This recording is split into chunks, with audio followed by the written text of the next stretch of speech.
I've often quoted as saying I would rather be governed by the first 2,000 people in the Boston Telephone Directory than by the 2,000 people on the faculty of Harvard University. In this present crisis, government is not the solution to our problem. Government is the problem. They share our beliefs, our convictions, our hopes, and our dreams. These are the conservatives of the heart. They are our people. Join the best in the movement. It's Conservative Conversations with ISI, educating for liberty since 1953. Welcome back. You're listening to Conservative Conversations with Johnny, James, and Marlo.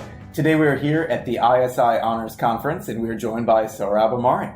Before we get to today's listener question, I wanted to take a moment to tell you a bit about the ISI Honors Program.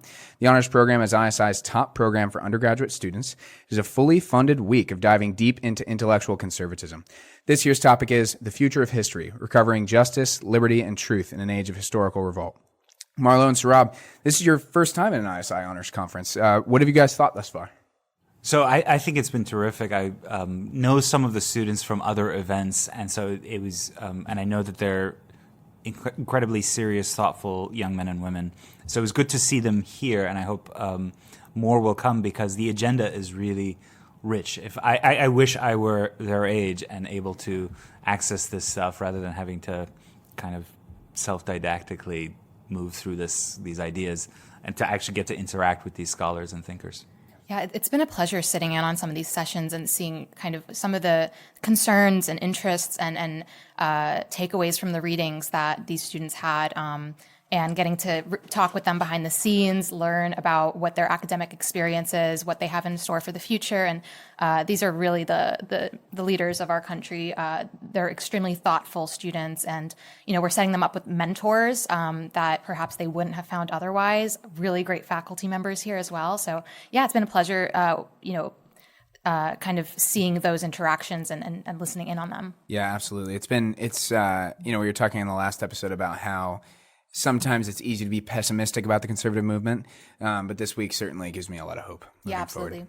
Well, let's get to our listener question for this week. This week, Zach asks, is higher education lost? Is our only hope to start new educational institutions, or can we revive the old ones? Sohrab, what do you think? My main approach to higher ed has been that there's no reason for these institutions, especially the ones with the largest endowments, where one endowment equals the entire gross domestic products of multiple African countries, like for them to enjoy tax-exempt status if they're going to also produce an elite that's not only a rapacious elite that doesn't care for this country, for its people, for its institutions and traditions, but actively produces these ideologues that permeate every level of society. So my main approach has been how to deal with higher ed is to, take away their tax-exempt status. It just seems very unfair. As far as other institutions go, I'm a fan. I go to Thomas Aquinas College. I know other kids from similar institutions that are they're building a conservative counter-academic establishment. At the same time, though, I have to think realistically. I have a son who's 4 years old. Like, what college would he go to? And I think my wife and I would still want to go for Ivies, in terms of our own sense of how do you plug into the establishment? That's in tension with what I just said, and I realize it's something that I can't easily resolve because from your own point of view of what's the most easy catapult into academic and then career success, well, it's still these institutions. On the other hand, they're incredibly destructive of the nation as a whole. So something conservatives have to resolve. Maybe maybe it just means our donor class just pours billions into the likes of Thomas Aquinas College and Hillsdale and others. Yeah, one thing that I always think about on this question is, if we started new institutions outside of Hillsdale, Thomas Aquinas, et cetera, can we make institutions that are legitimate to the left and the right? And question number 2, does it matter? Right? Does it matter if they're legitimate to the left or to the center left or something like this? How much does it matter for a country to have institutions that produce elite that are legitimate on both sides? Because right now the Ivies, are only legitimate because of the job they get you. Yeah, I know. I mean, a couple thoughts come to mind. I know there is a university that will be announcing at some point this coming year, whose aim is really to, not only have conservative scholars, but basically have these dissenting voices from the left who just actually believe in, liberal arts education and come together and offer a program that can sort of be a counter elite. I think they may start with a master's program and then eventually move into the undergraduate space. So I think that could be exciting. I mean, I by and large, I do think, with the exception of the pockets of resistance, like at the Ivy Leagues and sort of the isolated conservative professors and groups like ISI and other groups, I do think that the broader university system is probably too far gone. But I am curious about these liberal arts colleges that, some of them founded a couple hundred years ago. I mean, places like, if you think of Hillsdale College, Hillsdale has a long, history and great founding principles, but it really took a couple visionary presidents to make Hillsdale what it was. So you have to think like there's probably a dozen other places that are probably like kind of failing liberal arts schools, but they have beautiful campuses. They have a tradition and history that they could harken back to if they want to, and they're probably most of them are just sort of embracing, going along with the left, sort of like collectively committing suicide. And you just have to wonder, like, might, someone wake up and say, wow, like, there's really only like, 4 or 5 places like Thomas Aquinas, Christendom, Hillsdale, Grove City. Like, if we're just maybe like not crazy or not insane, we might actually be able to like thrive and like get this plane like going back in a positive direction. So I'm optimistic that maybe some entrepreneurial president might do that, but it's yet to be seen. All right. Well, thanks for the question, Zachary. And for our listeners, if you'd like to submit a question for the next episode, just leave a review of the show wherever you're listening and put a question in your review or DM us on Twitter or social media. You can find us on all platforms at ISI. Now for our books of the week. Sohrab, what are you reading right now? So I'm reading in preparation for writing my next book, which broadly speaking is about how America drove itself into dystopia. So it's a combination of literary criticism and then contemporary political analysis. And on the literary criticism side, I'm reading a lot of dystopic literature. So Supercan by Ballard, rewatching Fritz Lang's Metropolis and things like that. And then on the other side, to connect the literary analysis or the sort of film criticism with, to allow it to touch the real world events, I'm reading Christopher Lasch's Revolt of the Elites, of course, Charles Murray's Coming Apart, Richard Hofstadter's The American Political Tradition, I think is a very, very, very useful book, just magnificent historiography writing, and has a thesis about what America is that kind of jives with the thesis of my book. So yeah, every time I start writing a new book, there's this pleasure that I take in the fact that the books you buy are tax deductible.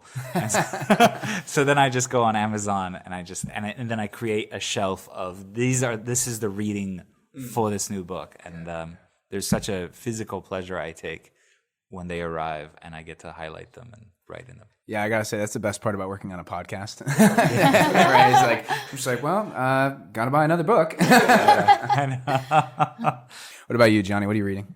What am I reading right now? So I am. There's a book that Michael Lind recommended to me that's actually a history of the political economy of the Republican Party during the Gilded Age. Fascinating. Which was absolutely fascinating. It's actually it's quite dense, but it's sort of interestingly talking about the sort of the GOP platform from Lincoln basically to the progressive era that was marked by basically 3 things. The sort of the political glue that held it together was the tariff, the protection of home industry, but it was buttressed by 2 other principles. One was a domestic free market that was actually enforced through the courts. So there was a lot of a temptation to have sort of regional interests economically sort of be protected. And so there's this establishment of a domestic free market. And then there was the gold standard. And actually the author is relatively skeptical of the tariff as an economic tool, but is very bullish on the tariff in terms of a political tool. Sure. And the case that the author basically makes is the only way you would have got a domestic free market and the gold standard is by having the tariff be the glue of the coalition, because rather creatively, the way the Republican Party set it up is that the revenue from the tariff would pay the pension of Union soldiers, but not Confederate soldiers. So they basically were kind of strategically buying off a huge political bloc that was scattered all along the North, and it basically, made them the dominant party for several decades. So yeah, I thought that's been an interesting read for me. I actually just finished The Unbroken Thread, so I briefly started C.S. Lewis's The Four Loves after observing a game of poker with my friend who's a Stanford PhD in Italian. And he said, you know what, this observation of one of my male friends leaning in and a female friend kind of sitting back reminds me of an observation that Lewis made in this book. So I've been kind of sticking to him like osmosis, trying to learn his ways, because he's very brilliant and will recite poetry from just his memory. So I'm kind of trying to orient myself to a little bit more of Lewis's works outside of like mere Christianity and his more popular stuff. Is it the friend that recites poetry or C.S. Lewis? Both, I guess. But my friend, my Stanford PhD friend, yes. So The Unbroken Thread offers this catalog of stories and accounts dating back to classical antiquity and reaching the modern and contemporary topics, including transhumanism and radical feminism. But it's also clearly personal, and you address your young son, Sohrab, in a letter offering him advice. Specifically, you tell him to read old books before new ones. What are the old books you think every student should be reading, and which ones influenced you the most? Oh, that's a very good question. So I should say that the reason I address my son, it is that the book is a book born of my anxieties about the kind of man, a young man that our culture will chisel out of him. And so that's the impetus for the book. And I close it with a letter that was written at the height of the lockdowns, imagine the worst of the lockdowns. And we didn't know much about COVID at the time, so death was really thick in the air. So I thought, okay, I have to leave a kind of intellectual, last will and testament to my son. And almost all the things that I tell him to do are things that I failed to do. So read old books before new ones. My intellectual kind of formation was really haphazard, so I didn't have the benefit of something like ISI and its honors program. And I had this idea that there's no point in reading Plato or Aristotle, let's say, because, then Nietzsche came along, 1,800 years later, or more, 2,000 years later, and debunked that stuff. That stuff has been debunked. Why would you? So I had philosophy courses in which you could engage with Greco-Roman philosophy seriously, but I would always kind of read the text with this smirking skepticism and treat my professors that way, because I would retreat to my Nietzsche and Marx, who had somehow revealed the baser drives or what have you that lay behind the glories of classical and Christian antiquity. So, and that was very unfortunate. So then it was a couple of years later, after my undergrad years, that I began to, on my own, now having left the university environment, to start to read things. And so, I would say The Ethics by Aristotle is such a cogent account of what it means to be fully human, what it means to be happy, which is, such a fundamental, simple question. But so I would name that. I'm trying to think what else. And then obviously the book that I wrote just now is a book about books. And so, I don't know, I'm trying to think of what I would pick besides The Ethics, which is not mentioned in The Unbroken Thread.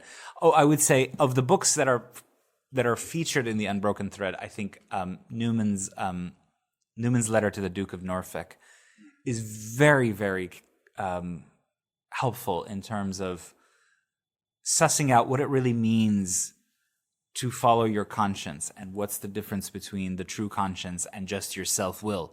And how the modern ideology of conscience is really a distortion of what conscience meant for most most Western civilization across most of history. Yeah, let's talk a little bit about that. So what has led to the current, in your eyes, sort of what has led to the way that we view the conscience today, and how we've stopped? I think the chapter's on thinking for yourself, right? And how have we come up with this idea of thinking for ourselves? Yeah. Well, I think the roots to me go back to a very, very modern idea that sees the conscience as the enemy of authority.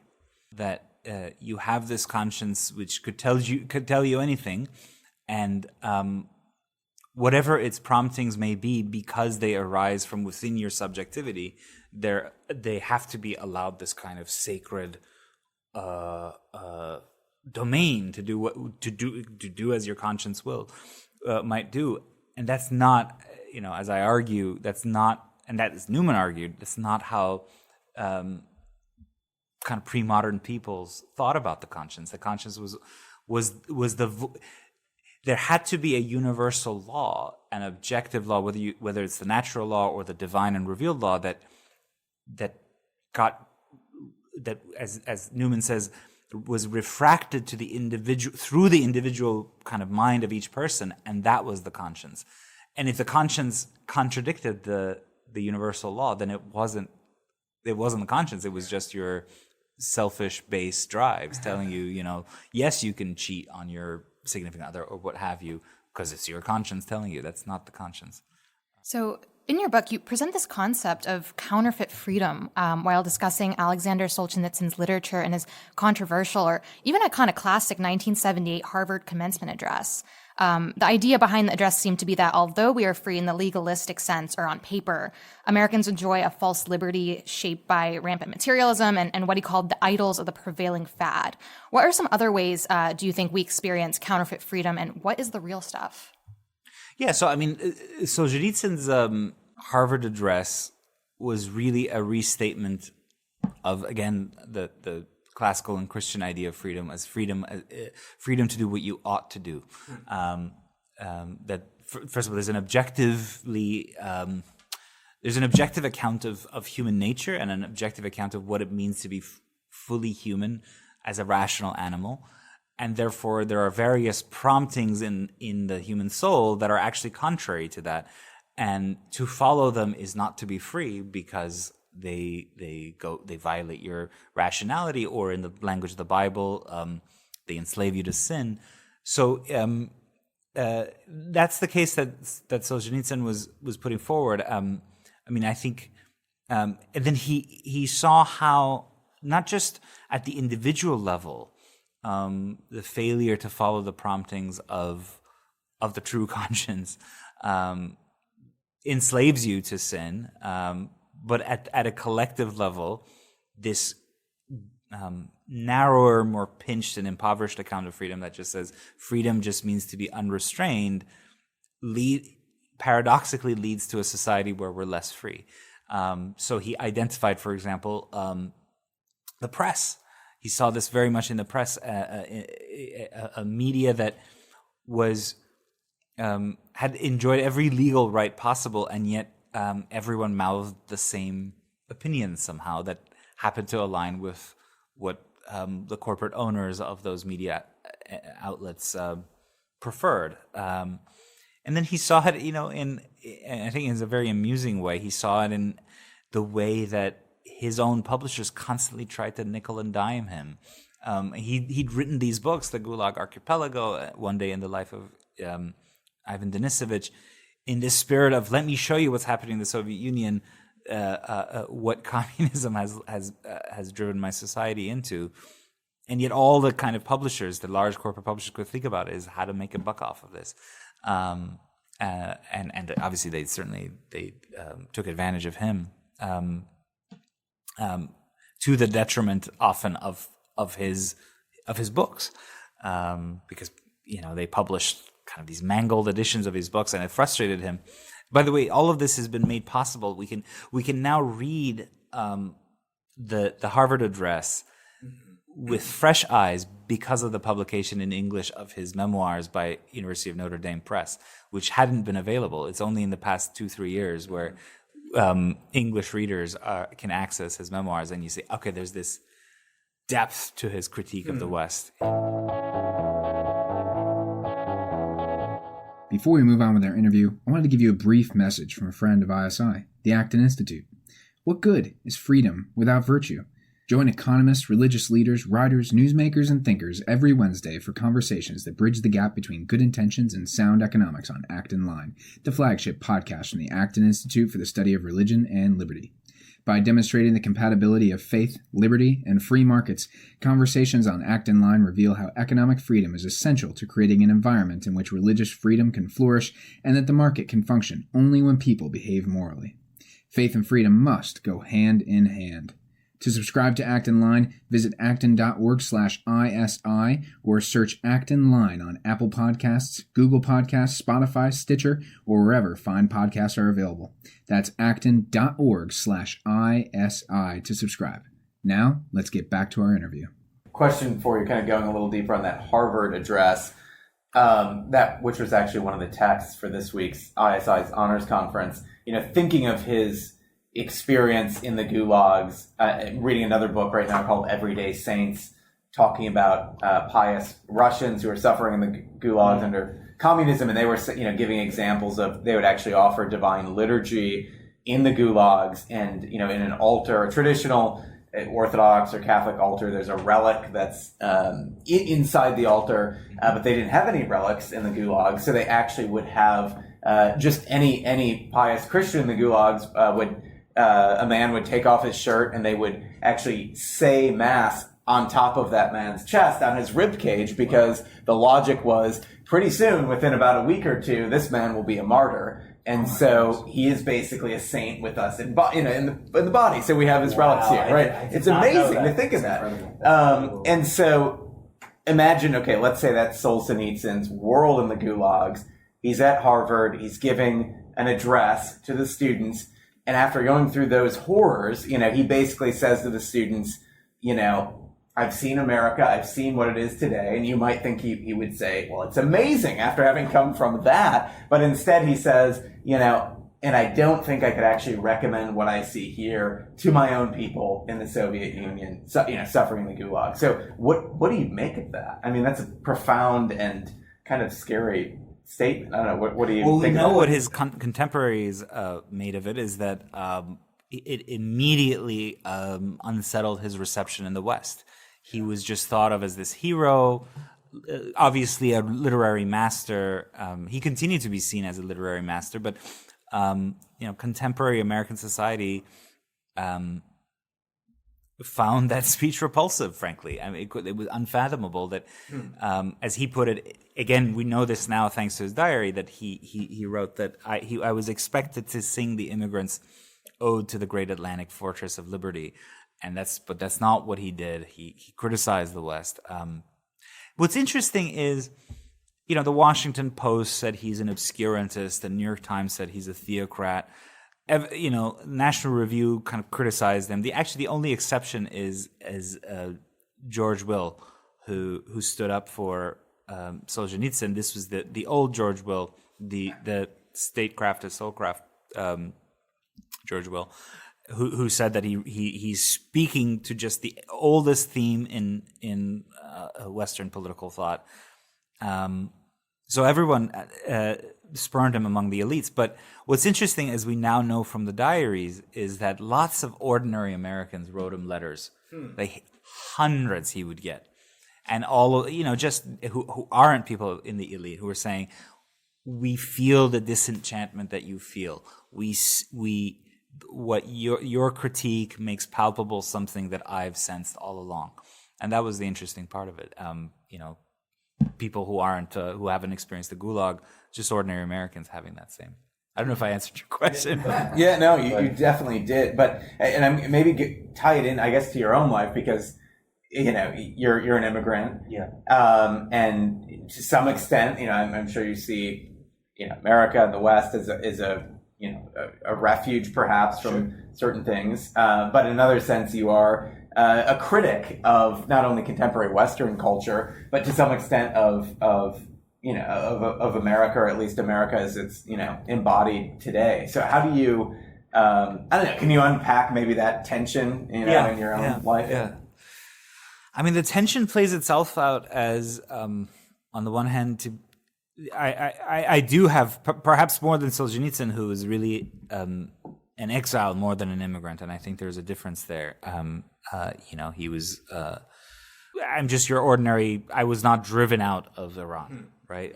You can apply for what's called the family preference visa program. We got a green card. Here we are, and we're grateful for it, unquestionably. But no, to be perfectly honest, I mean, it plays itself out in the shift in my foreign policy views.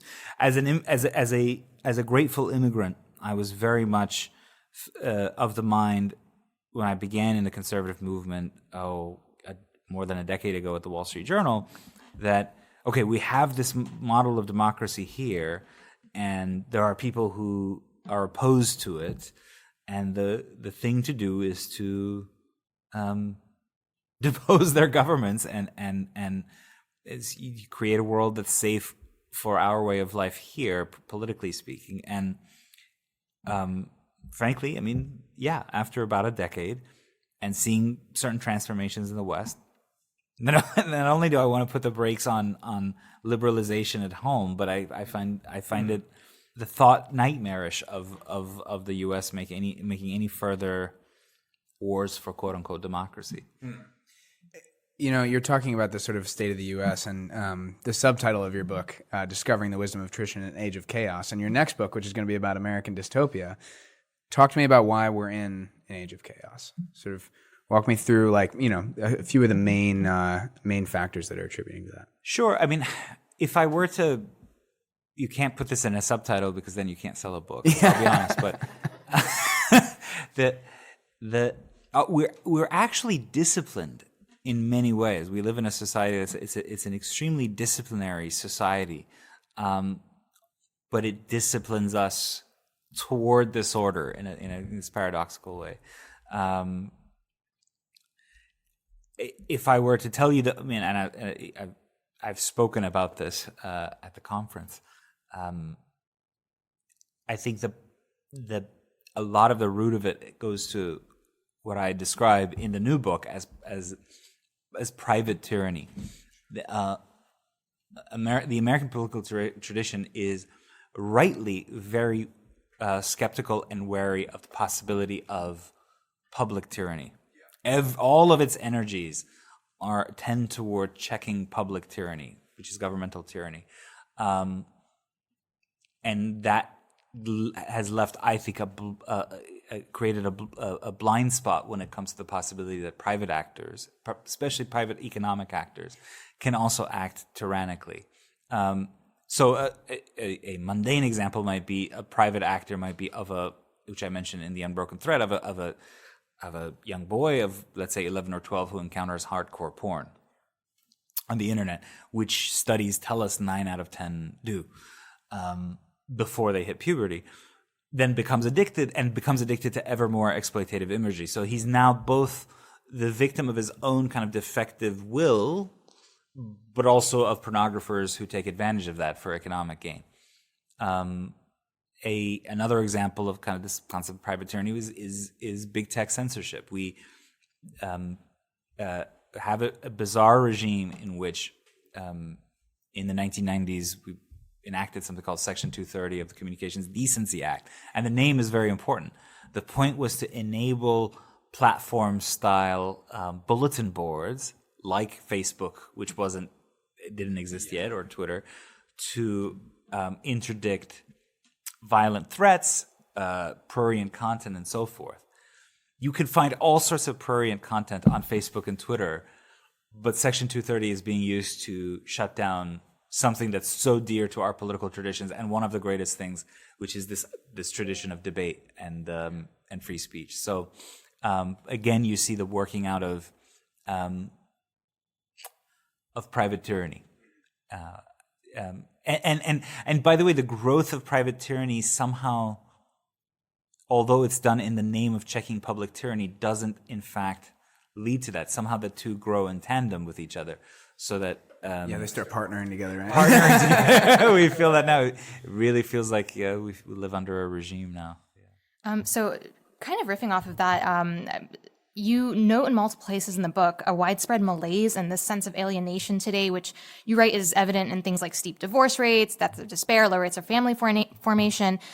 In your view, what is government's role in addressing these trends today, or governing morality? And you point to American blue laws, which used to fine business owners for opening on Sundays. And something that came to my mind, especially when I was reading that chapter, is the Justice Department's Reagan-era anti-pornography task force to combat what Attorney General Edwin Meese called an explosion of obscenity in 1986, which maybe today would be viewed as enforcing morality. Well, all laws enforce morality, and so I mean, I feel like often in these debates I have to overcome.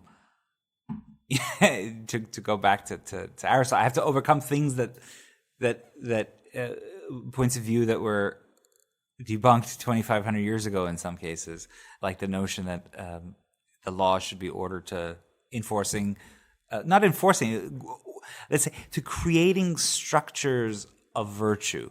That doesn't mean regulating every aspect of life in a totalitarian way, but there has to be some middle ground between your typical liberal's vision of a handmaiden's tale, regulating every dimension of private life, and a society in which 10-year-olds, there's a 90% chance that a 10-year-old will encounter hardcore porn. And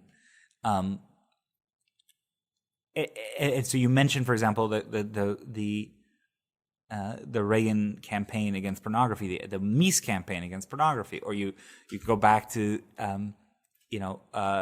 colonial times when we had common law obscenity laws. We've had federal obscenity laws since the founding, and somehow these arguments become very strange because I think, especially on the right, some of our libertarian friends retcon a founding that never was, that was not nearly as liberal as they seem to think, right? Or you have to think that, up until, let's say, the 1950s and 60s, when these new rights began to be discovered in the Constitution, our ancestors were living under a totalitarian regime. And it's only now that American freedom has really fulfilled its promise. So that seems odd to me as well. So, yeah, I mean, I don't know. Again, I think this tyrannical idea of privacy, of private rights, although I do think, I share with my friend Patrick Denny the idea that it has roots in the Enlightenment. There has been this acceleration of it, maybe since the post-war era, 50s, 60s, to the detriment of the common good. And so in a lot of these cases, the old concepts, I think, will keep us in a safer footing. Above all, the common good, the notion that to have a virtuous society, it's not enough to have private exhortations to virtue, but the laws as a teacher can help people make virtuous choices without making them automatons. This, I think, gets to the freedom question that you were talking about earlier, and you have the great Chesterton quote right at the front of the book, right? Do not free a camel from the burden of his hump. You may be freeing him from being a camel. Talk more about that and how we've sort of instituted that kind of mentality in society, especially, I think, amongst teenagers and college students. Yeah, so I love that one line, and it's the genius of Chesterton, because it really is the thesis of my book, that in the classical and Christian frame, freedom is found in accepting just limits. And so what Chesterton is talking about there is the danger inherent in getting rid of limits to an extent that it deprives an agent of his true character. So in this case of a camel, the hump seems burdensome, but the hump makes the camel. So don't remove his camel because he'll stop being a camel.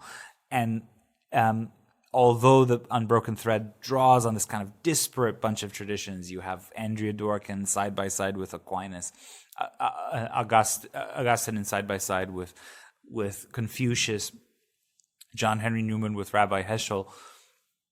Each chapter presents the working out of the same paradox of tradition broadly understood imposing what look like restrictive limits that in turn, if you examine them closely, you realize that they actually preserve true freedom, and the loss of those limits, whether they're natural limits or traditional ones, leave us less free. Let's talk a little bit about Andrea Dworkin, because I don't know how many reviews I read that sort of called you out for using her, right? And saying like, oh, you shouldn't have included this person, blah blah blah. Explain that choice. So defend your choice to use Andrea. Sure. I should say, there a number of reviewers haven't objected to it. So I see Andrea Dworkin as a kind of, not quite even a Cassandra character, but someone who was a creature of the sexual revolution, a creature of the cultural ferment of the 1960s, who then becomes a critic of those tendencies in the 1980s and 90s as she sees their working out in the degradation mainly of women through pornography and prostitution. But and a lot of reviewers miss this, the chapter about Dworkin is the only one that is much more critical of its subject than any of the others. Almost all the others, frankly, are written in this hagiographic, reverent mode. But with her, I have to kind of have more critical distance, and the reason is that she diagnoses very well, I think, but in her prescriptions she fails because she rejects any possibility of natural law, of tradition regulating spaces between men and women. Why did traditional societies have modesty norms? Why did traditional societies insist on the law of matrimony and not other forms of even if they tolerated them, even if they said, okay, we can't, even if it was only observed in the breach, as it were, nevertheless, the ideal insisted on the law of matrimony. Why did they do these things? She could only see oppression in those things. And that was the tragedy of Andrea Dworkin. But I think in her diagnosis that the sexual revolution of which she was a child or a product had brought a great deal of pain, she had to be listened to. And in her point that what people do in the bedroom is not private. So I make this point that our society admirably constantly says human dignity, individual dignity, human equality, so on and so forth. But 110 million people visit Pornhub a day, in which the most popular ones are images of degradation of women and teenagers. So that kind of belies all your aspirations. So therefore, sexuality is not private. I think she made that point very well, and so I think a conservative like me can turn to her. And possibility for coalition building, right, against certain issues. Right? And she did at the time. I mean, she was allied with the so-called moral majority in the 80s. She would not go any further with them on something like abortion, but and she took a lot. She was called a fascist for that. Well, who isn't these days? Yeah. Is there any specific figure in this book that I know? Obviously, you named your son after Maximilian Kolbe, but are there any other figures that you wrote about in this book that were especially personal for you when you were writing about them? Yeah, I'll be very quick about this because sorry for digressive answers in each case, but see, when I was received into church, I took Augustine as my patron saint and took the baptism and confirmation name, so that has a personal dimension. And I think Confucius, because my wife is Chinese American, or actually Chinese born, and moved to the U.S. at roughly the same age I was when I moved to the U.S., by trying, even in a very kind of journalistic way, because obviously I don't read classical Mandarin, but trying to read and then write journalistically about Confucius was an attempt to discover the natural law as it manifests itself in Confucian civilization, which is part of my wife's and therefore my children's patrimony. One question, and I'm going to phrase it in two parts that we ask all our guests, is what is conservatism? But the second question that I have for you, sort of that dives a little deeper onto that, is you're sort of seen as perhaps a leader, kind of in the new right, an advocate of common good conservatism. I'm curious on exploring some of these tensions on the new right, because it seems like there's a sense in which the various if you lump them all together, the common critique is basically the emperor has no clothes, right? The leadership class, the elite class is a failure. It's fake.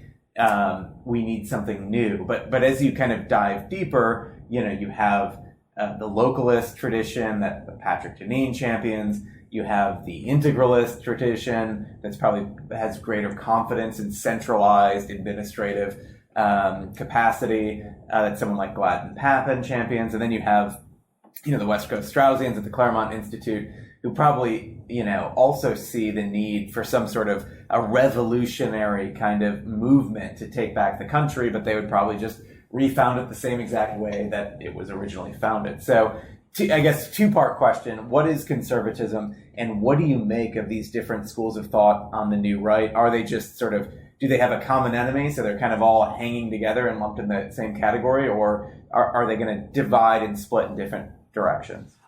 So I famously wrote an essay for you, Johnny, at the American Conservative. Yeah. You already answered it was what is conservatism, and I answered in one word: a failure.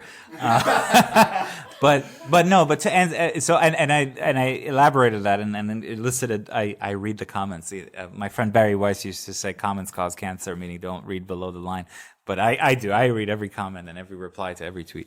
But no, I mean, and some people like that essay, some people didn't. But the point is that I elaborated things that we don't have room for here. But so for me, conservatism, insofar as it isn't, Paul Ryanism, low taxes and fruitless wars in the Middle East, conservatism is the quest to make it easier for ordinary Americans to live decent lives of virtue.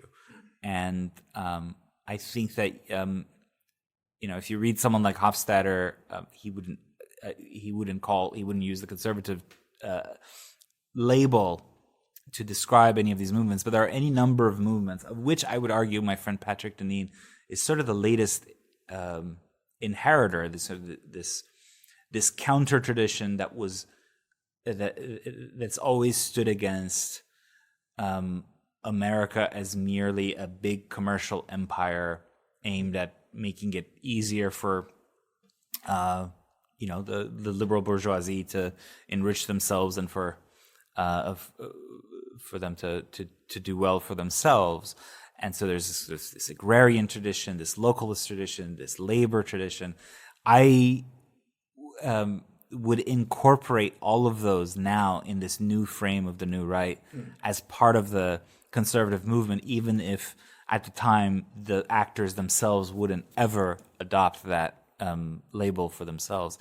Just make it, the government, social structures have some profound, important, fundamental role to make it possible for people to live ordinary lives of decent virtue. Set aside the supernatural, but just that you should be able to raise children, you should be able to raise a family, a decent wage, some security. You've put in your years, and then you shouldn't be subject to so much precarity, which is a made-up word that I like. Whether it comes to your healthcare or whatnot. So that's my definition of conservatism. And I think to answer the second part about these various strands, obviously, look, I don't use the word integralist, but I use the word political Catholicism, and it's so within those, I've been increasingly less shy about embracing that particular strand. Real quick, all the three people that I mentioned from those different schools would probably they all consider themselves to be political, and they're Catholics. Yes, you're right. It has a slight Judean People's Front. I don't know if you have Life of Brian tendency. We're the People's Front of Judea. No, but I think that there are serious disagreements. But it just happens that every time there is a concrete political opposition, for the most part, I find myself in the trenches with those guys across the different strands, and sometimes across denominations. Or across religions, in the case of my friend Josh Hammer. And so without denigrating the real philosophical differences, I try to be increasingly a uniter, as George W. Bush would say, because we're all too small otherwise. and the juggernaut of right liberalism or neoconservatism is too big and very well funded. I think it behooves us to work together without, papering over real kind of theoretical differences that maybe down the road will manifest themselves in a concrete way. But right now they don't need to. Yeah, here's a curveball for you. I wonder if William F. Buckley would have called himself a political Catholic, right, in a sort of different sense. Do you think that there's a way that we can sort of draw in the fusionist right and the new right together? Do you think that these two things are they're just too far apart to work together? Or do you think that with a sort of sufficient common enemy, or maybe even with that one, is there sort of some principles we can come together around, or some issues that we can come together around? I see increasingly people on the sort of fusionist right actually kind of coming to the new right persuasion on foreign policy and big tech. So I wonder, do you think that there's a chance, or do you think it's done? The band has been broken up. Yeah, feels hopeless sometimes. But I see other coalitions happening that are very interesting to me, and that's between the new right and what's called the post-left, or the anti-woke left, and some, you might say, heterodox liberals who find themselves banished from the. That's the coalition, actually, I want to build. So you're thinking like Steve Bannon on the Red Scare podcast? Yes, exactly. Or has he been on? Yes. Okay, yeah. That's a very potent combination, actually. I mean it. And that could be the basis of a new fusion. Well, Sohrab, on that note, thank you so much for joining us today. If people are interested in seeing or reading more of your work or following you, where can they find you? At Sohrab Ahmari on Twitter, SOHRAB, like Bravo, last name AHM, like Mary, ARI. Wonderful. Thank you so much for joining us, Sohrab. And upcoming on Conservative Conversations, we have episodes of Michael Knowles and Richard Reich. Thank you for listening to Conservative Conversations with ISI. If you've enjoyed this podcast, please feel free to head over to isi.org/resources to see all that we have to offer our members, including the Intercollegiate Review, select modern age articles, ISI books, and of course, this podcast. Thanks again for listening. Don't forget to rate and review, and we will see you next time on Conservative Conversations with ISI.